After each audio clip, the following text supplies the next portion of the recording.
In this video I will go over the easiest and cheapest way to roll endgame set of flasks after changes in Path of Exile 3.15 Expedition.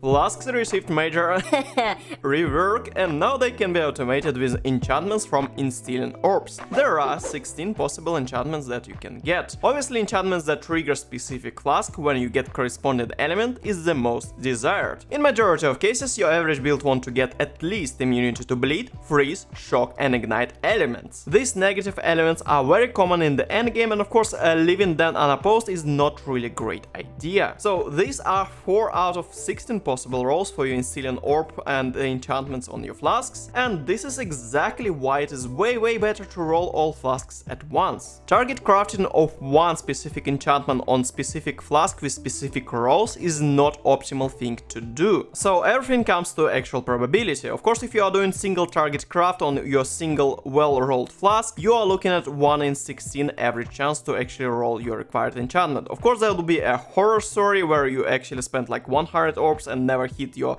anti-freeze enchantment, but if you are working with the 4 flasks, you are actually looking at 4 enchantments out of 16 possible rolls, and that means your probability chance to hit required enchantment is actually increasing drastically. To get one of 4 required enchantments, your chances on the flask number 1 would be obviously 4 in 16, for second 3 in 16, for third 2 in 16, and finally 1 in 16 chance to get required enchantment on flask number 4. To start, you need to set array of your utility flasks. That can be highly dependent on your build, budget and of course playstyle. For example, here I am using a random flask since I do not get any stun immunity on my gear, passive tree or maybe Pantheon. Also, I am getting some extra armor and evasion with granite and jade flasks since I do lack physical damage mitigation on my build. And at last I am getting utility flask suiting my playstyle of my build. This is the Quicksilver flask for my faster movement under cycling, because I am using cycling for a lot of triggers on my champion Soul Rest.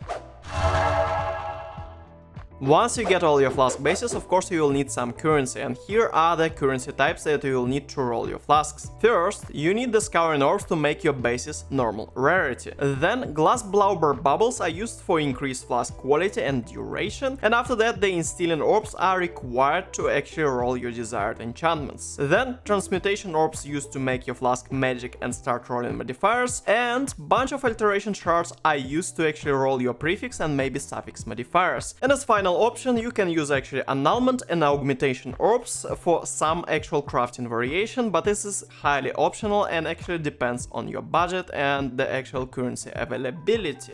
First, you need to use glass blubber bubbles on normal rarity flask, since that would get you 5% quality per roll over only 2% per roll on magic rarity flasks. Then use your instilling orbs on your utility flask until you get all immunity enchantments that you want. In my case, I was really lucky getting shock on my first roll of my first flask, then I surprisingly got the ignite enchantment on second roll on the second flask, and even got the bleed enchantment on the third roll on the third flask. This is kinda unusual, but sometimes the pleasant thing happen. I do not need actual freeze immunity on my build since I do run Arctic Armor as one of my auras, and I find this freeze element is one of the elements that is highly responsible for rapid iteration of my ability not to smash surrounding objects. And obviously you shouldn't be tied to the actual Arctic Armor or heat suffix on your flasks. You can find freeze immunity, for example, as prefix craft on your boots. Can be frozen, can be crafted, although that craft is kinda rare to find early in the league, so you can use something like unique helmets. There are numerous unique helmets that can give freeze immunity, for example, the Brine Crown, the Alpha Howl, and Hrinman Resolve.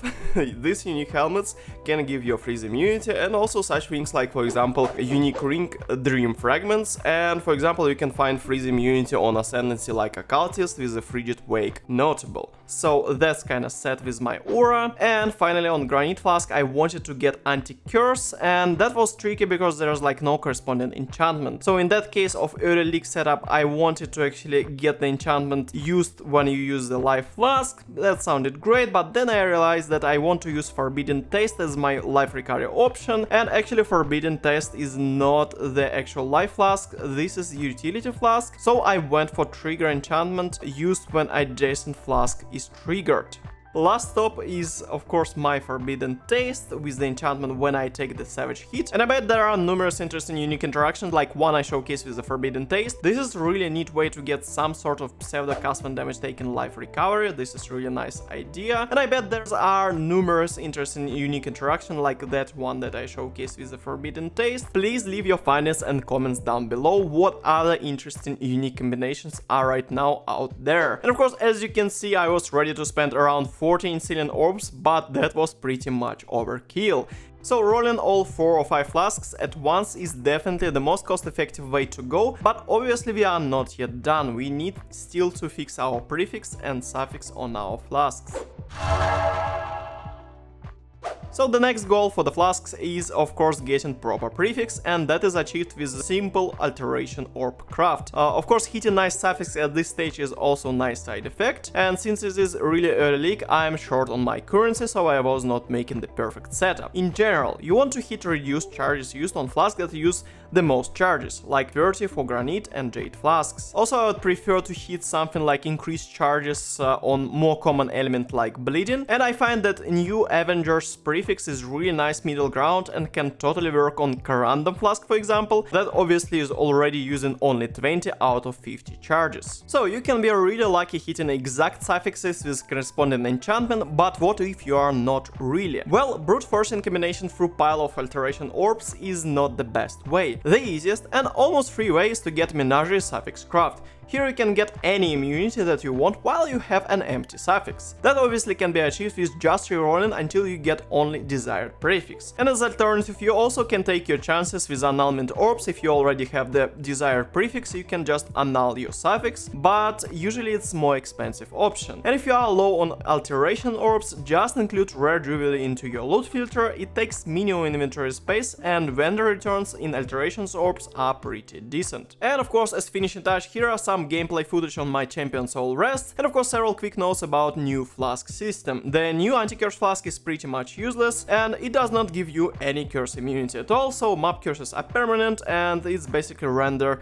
removal of curses basically non-existent. And actually I end up using the secondary life flask with increased low life recovery Pantheon, because well, Savage Hit is only 15% of health, so Forbidden Taste is kinda nice for map clear, but tends to be spent really fast in boss fights. Also, Shock Ground would be constantly triggering your shock enchantment, no workaround that, but overall setup is really working. I'm really happy with final setup, and I'm finally actually pressing less buttons than before. So in the end, total I spent 10 Instilling Orbs, 12 Alteration Orbs and 1 Annulment Orb. Although the number of actual Alteration Orbs is way below your average, and as you can see, I was prepared to spend quite a number of Alteration Orbs. Usually I end up spending something around 100 and 150 Alteration Orbs, so be prepared for that. And obviously I end up with the actual Jade Flask that have immunity to bleed and bleed trigger with increased maximum charges. Then I got my Quicksilver with immunity to ignite and ignite trigger, and obviously here I have reduced charges used. And I have the Random Flask with new Avenger prefix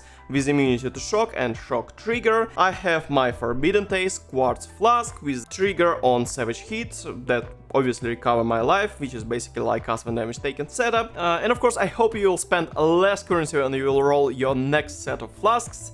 And if you find this video helpful, please leave the like and maybe leave the comment down below. Thank you very much for watching and have a great day. Foxy Shanks out!